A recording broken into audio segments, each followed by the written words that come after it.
Hola, muy buen día nos del Señor. Les mando un fuerte abrazo. Yo soy su hermana en Cristo, Rita Blanco. Estoy muy contenta de que hayan tomado de su tiempo para escuchar este devocional, el cual le ruego al Señor que sea de bendición para nuestra edificación espiritual. Este es el devocional de hoy, miércoles, junio 11 del 2025, y a este devocional lo he titulado Filemón. Este devocional lo vamos a dividir en dos partes. Hoy vamos a hacer la parte 1, luego el mañana haremos la segunda parte para que no se haga muy largo este devocional. La epístola de Filemón, aunque breve, es una joya literaria y teológica dentro del Nuevo Testamento. Es compuesta de un versículo solamente que comprende 25 versículos, escrita por el apóstol Pablo, lo cual es indicado en la misma carta en los versículos 1, 9 y 19. Durante su encarcelamiento, al igual que Efesios, Filipenses y Colosenses, la cual fue escrita como en el mismo tiempo, probablemente en Roma, como en los años 60-62 después de Cristo. Personajes claves: Pablo, el apóstol prisionero por causa de Cristo, quien escribe la carta, muestra un gran tacto, humildad y sabiduría al interceder por Onésimo. Filemón, un cristiano acomodado, probablemente de Colosas, miembro de la iglesia que se reunía en su casa, parece haber sido un benefactor y amigo de Pablo. Onésimo, el esclavo fugitivo de Filemón, su nombre significa útil o provechoso, un detalle que Pablo explota con ingenio en la carta antes de su huida. Onésimo fue inútil para Filemón, pero ahora, convertido, que veremos luego, es útil tanto para Filemón como para Pablo. Esta carta personal está dirigida a Filemón, un cristiano adinerado en Colosas, un miembro prominente de la iglesia, y se reunían en su casa, salvado bajo el ministerio de Pablo, probablemente en Éfeso, varios años antes. La carta era dirigida para él, para la iglesia y para su familia. Filemón poseía por lo menos un esclavo. Tener esclavos en ese tiempo era común y legal. De acuerdo a algunas afirmaciones no bíblicas, se cree que la esclavitud constituía un tercio o quizás más de la población.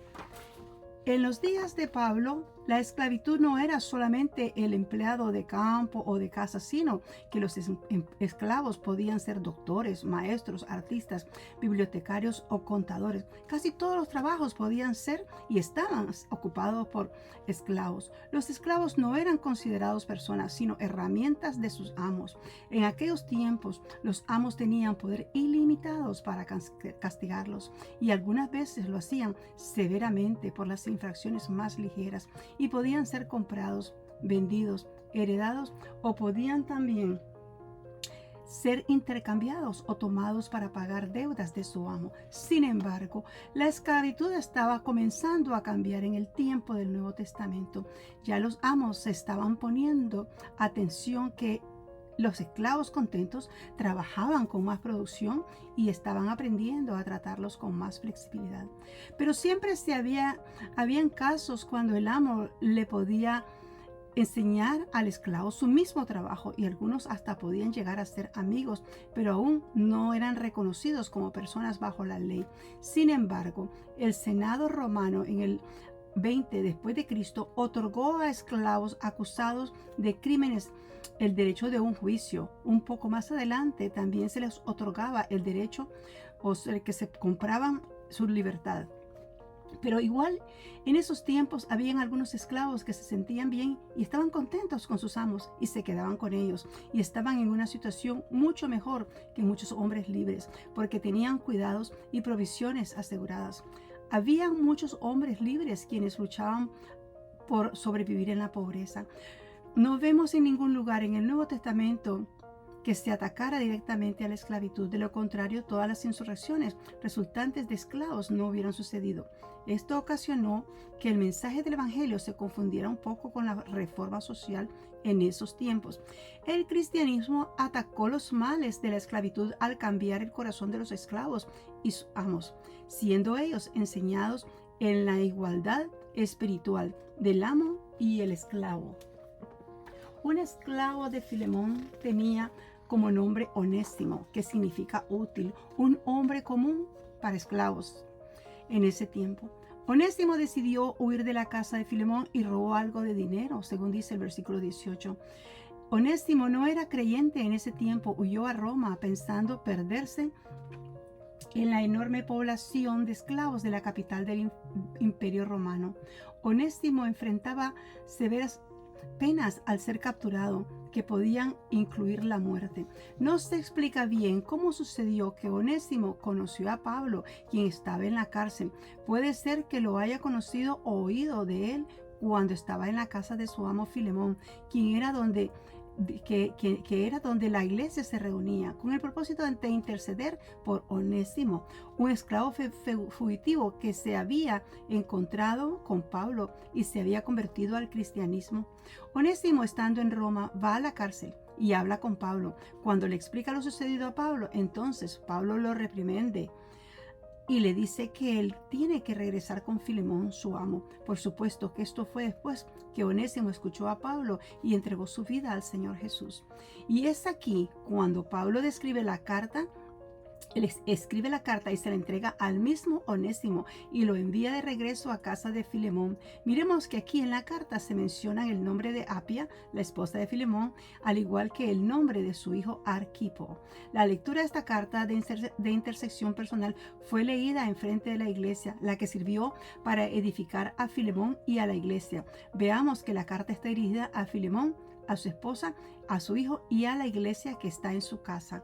Le manifiesta que siempre ora por él, por Filemón, porque oía del amor y de la fe que tiene por el Señor Jesús y por todos los santos, refiriéndose a los creyentes, y le agradece por tantos corazones que han sido confortados.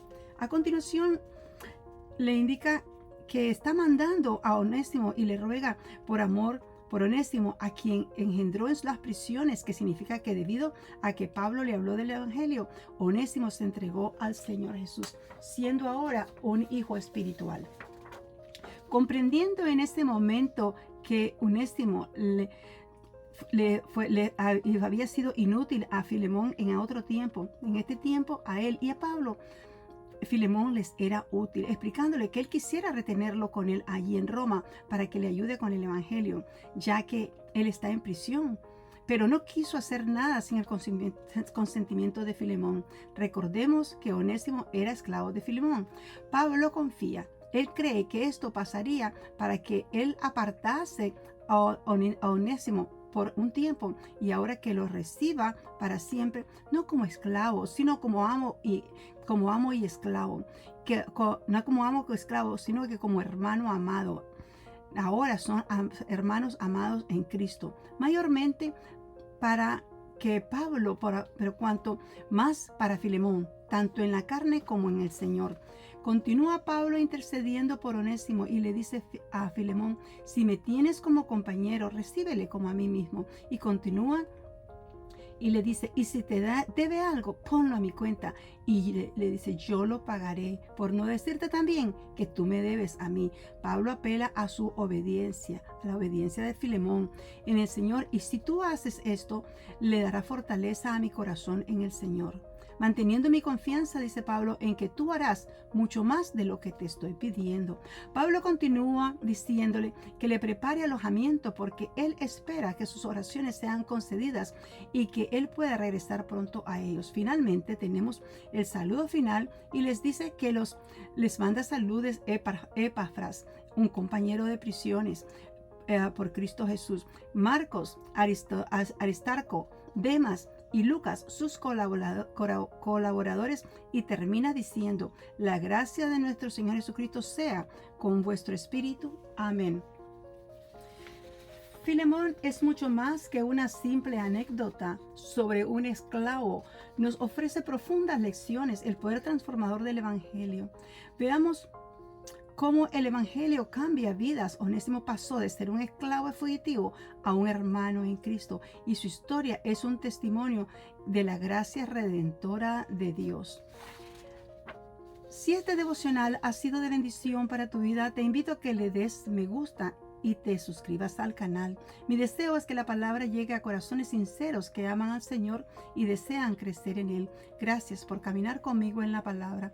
Yo me despido de ustedes. Soy Rita Blanco. Que el Señor nos permita tener un bendecido día.